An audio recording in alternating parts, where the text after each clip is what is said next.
2017년 6월 19일 오늘의 디딤 영상은 4회입니다. 오늘은 2-1단원 조선의 개항 전체를 정리해 보도록 하겠습니다. 자, 우선 전체적으로 개괄 정리를 한번 단어 키워드로 확인해 보도록 하겠습니다.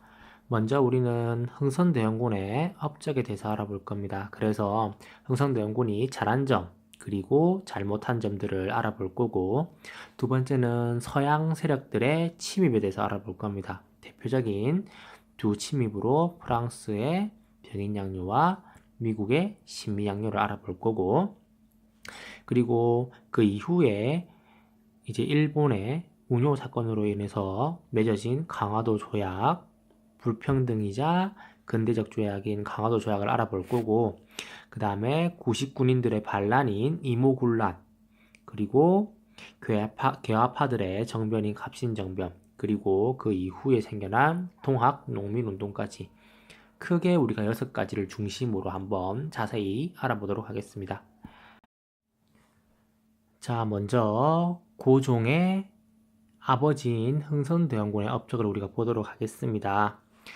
자, 흥선대원군은 먼저 부정부패를 막고 민생을 안정시키기 위한 개혁을 추진하였다. 첫 번째로 부패한 관리를 내쫓고 능력에 따라 인재를 고루 등용했습니다. 그리고 두 번째는 재정을 확충하기 위해서 양반에게도 세금의 일종인 군포를 거두었습니다. 그리고 세 번째는 서원을 대폭 정리하였습니다. 자, 이 서원이라 하면은 선비들이 항문을 닫고 소년에게 제사를 지내던 곳이지만 조선 후기에는 이 서원이란 곳이 많이 변질되어서 백성들을 힘들게 하는 그런 곳이 되었습니다. 그래서 이렇게 서원을 대폭을 정리했습니다. 자, 그리고 마지막으로 경복궁을 무리하게 다시 짓다가 백성의 원망을 듣기도 했습니다. 그래서 선생님이 빨간색으로 표시한 부분은 장점이 되고 잘한 점이 될 거고, 파란색으로 밑줄을 끈 부분은 흥선대원군이 아직까지도 부정적으로 이룬 업적이라고 평가를 받고 있는 겁니다. 자, 다음 페이지로 가겠습니다.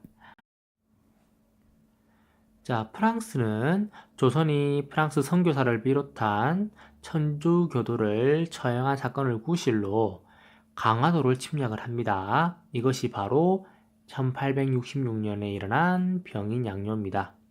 그래서 이렇게 프랑스가 강화도를 침략하지만 조선군에 패하자 외교장각의 귀중한 물건을 빼앗은 뒤에 물러가게 됩니다. 자, 이때 관련된 장군이 밑에도 나와 있지만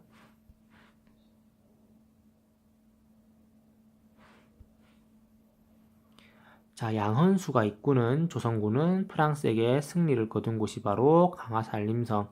여러분들은 강하더라고 외우면 되겠습니다. 그래서 이렇게 병인양요는 프랑스와 관련이 있고, 프랑스 중에서도 프랑스 선교사 처형 사건과 관련이 있고, 그리고 이 프랑스가 강화도를 침략을 했지만 그 당시 양헌수 장군이 잘 막았고, 그래서 프랑스군이 철수를 하면서도 그냥 간 것이 아니라 자, 이렇게 외교 장각의 귀중한 물건을 빼앗아 갔다는 것을 여러분들이 알아두길 바라겠습니다. 다음 페이지로 가겠습니다.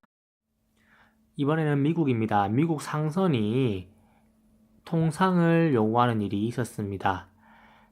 근데 이때 미국 상선이 행패를 부렸기 때문에 우리는 미국 상선을 불태워 침몰시켰고, 이 사건을 구실로 미국은 군함을 보내어서 강화도를 침략합니다. 프랑스와 마찬가지로 미국도 강화도를 침략을 합니다.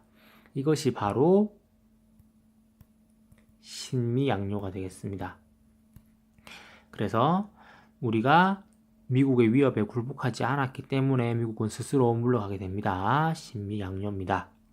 그래서 이렇게 신미양요와 병인양요를 거치면서 흥선대원군은 전국 각지의 서양 세력이 침입하면 싸우겠다는 글을 새긴 척화비를 세우며 척화비. 그래서 흥선대원군은 서양 세력과 교류하지 않겠다는 뜻을 굳건히 합니다. 이것이 바로 흥선대원군이 세운 척화비가 되겠습니다. 자, 다음 페이지로 가겠습니다. 자, 1875년 일본은 운요호를 보냅니다. 이 운요호는 강화도 주변 해안을 불법으로 측량하였고, 이에 조선군은 대포를 쏘아 돌아가도록 경고했습니다. 하지만 일본은 이 사건을 빌미로 조선을 무력으로 위협하며 개항을 요구했습니다. 그래서 결국은 강화도에서 모여서 조약을 맺었고, 그리고 조선은 개항을 하게 됩니다. 이것이 바로 중요한 강화도 조약이 되겠습니다. 자, 이 강화도 조약의 의의는 첫 번째는 조선이 외국과 맺은 최초의 근대적 조약. 두 번째는 조선의 불리한 불평등 조약이었다는 거 여러분들이 꼭 알아두길 바랍니다. 자, 밑으로 내려가서 강화도 조약의 주요 내용을 한번 봅시다. 자, 일본과 평등한 권리를 가진다. 그리고 4조 부산 위에 두 항구를 개항한다. 그리고 일본이 조선의 해안을 자유롭게 측량하는 것을 허가한다. 그리고 죄를 지은 일본인은 일본 관리가 심판한다. 이렇게 볼 때 불평등 조약임을 우리는 확인할 수가 있습니다. 다음 페이지로 가겠습니다. 개항 이후 조선에서 일어난 일들 한번 보도록 하겠습니다. 자, 일본과 천에 사절단과 유학생을 보내서 근대적 제도를 배우려고 했지만 여러 문제도 생겨납니다. 그래서 농민과 도시 빈민의 생활은 더욱더 어려워집니다. 내용을 확인해 보도록 하겠습니다. 자, 조선은 개화 정책을 추진하면서 별기군을 양성합니다. 하지만 별기군이 좋은 대우를 받는 대신에 구식군인은 쌀을 1년 넘게 받지도 못하고 차별 대우를 받죠. 그래서 이렇게 차별 대우로 인해 구식군인이 나를 일으키는데, 이것이 바로 1882년에 일어난 이모군란입니다.